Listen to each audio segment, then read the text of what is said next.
आज नवरात्रीची 8वी माळ, 8वी कविता. आजची कविता आहे रुक्मिणीवर. रुक्मिणी, कृष्णाची पट्टराणी. आपण अनेक कथांमधून ऐकलंय की रुक्मिणी कृष्णावर रुसून दिंडीर वनात निघून गेली. पण यामागची कथा काय आहे माहितीये? तर होतं असं की द्वारकेत असताना एकदा कृष्ण राधेच्या आठवणीत रमतो आणि आपल्या आठवणीतून राधेला निर्माण करतो. तिच्यासोबत काही वेळ घालवतो. यावेळी राधा आणि कृष्ण सोबत असताना रुक्मिणी तिथे येते आणि कृष्णाला राधेसोबत पाहून ती चिडते.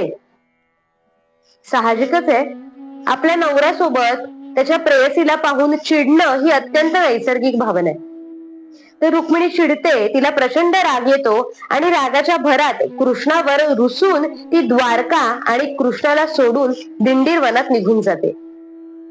मग मागे मागे कृष्णही रुक्मिणीच्या शोधात दिंडीर वनात पोहोचतो.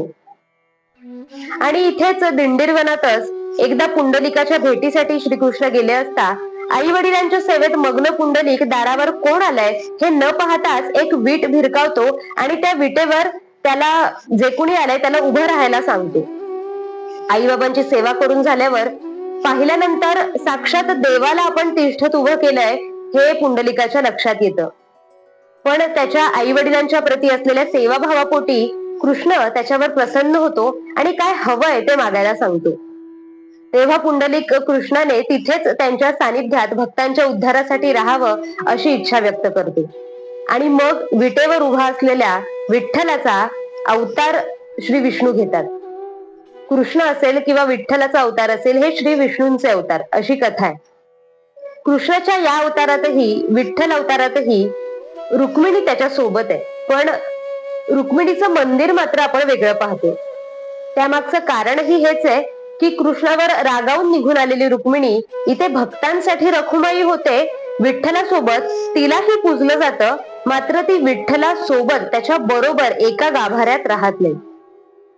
नवऱ्याच्या चुकीला ती सहज माफ करत नाही. ती ताठ मानेनं वेगळ्या गाभाऱ्यात राहते, पण त्याच सोबत त्याचा संसारही सांभाळते. रुक्मिणीशिवाय विठ्ठलाचा संसार अपूर्ण आहे.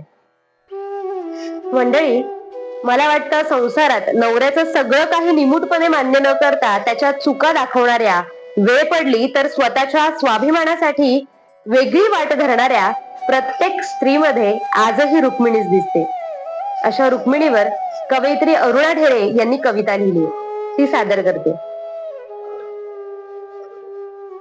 बाई, काय पाहिलंस, कसं साहिलस नाही विचारत. वंचनेचा चेहरा दिसतो कधी अगदी करुण आणि भोळा,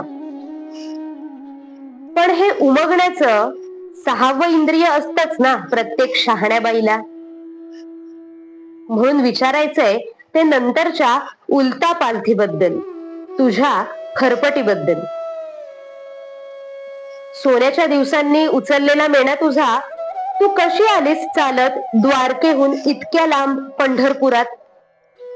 कशी राहिलीस परक्या मुलखात भयाण अनोळखी दिंडीरवनात? जगण्याची ठेच अशी खाल्लीस की पावलाला रक्ताची धार लागली, आणि तुझी ही हिंमत त्याने रुसवा म्हणून निकालात काढली. पुढे तुझ्या शेजारीच वस्ती केली त्यानं नव्यानं, तरी परतली नाहीस त्याच्याकडे मुकाट्यानं. एकटीच चूल मांडून ताठ मानेनं जगत राहिलीस. कानठळ्या बसवणारा टाळ मृदुंगाचा गजर शेजारी तो ऐकत उभा जन्म उपेक्षेनं काढणं काय असेल? पाय दगडाचे केलेस अन ओठही दगडाचे.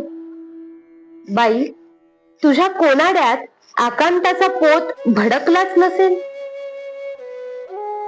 झाकलं नाहीस तरी उघडलंही नाहीस चव्हाट्यावर. संसाराचं श्रीफळ तुझ्या ओटीतून अलगद काढून घेतलं त्यानं, पण तू दळत राहिलीस तुझ्या दुःखाचा बुक्का शांतपणे. पंढरी काळी निळी झाली त्याच्या उधळ्यानं.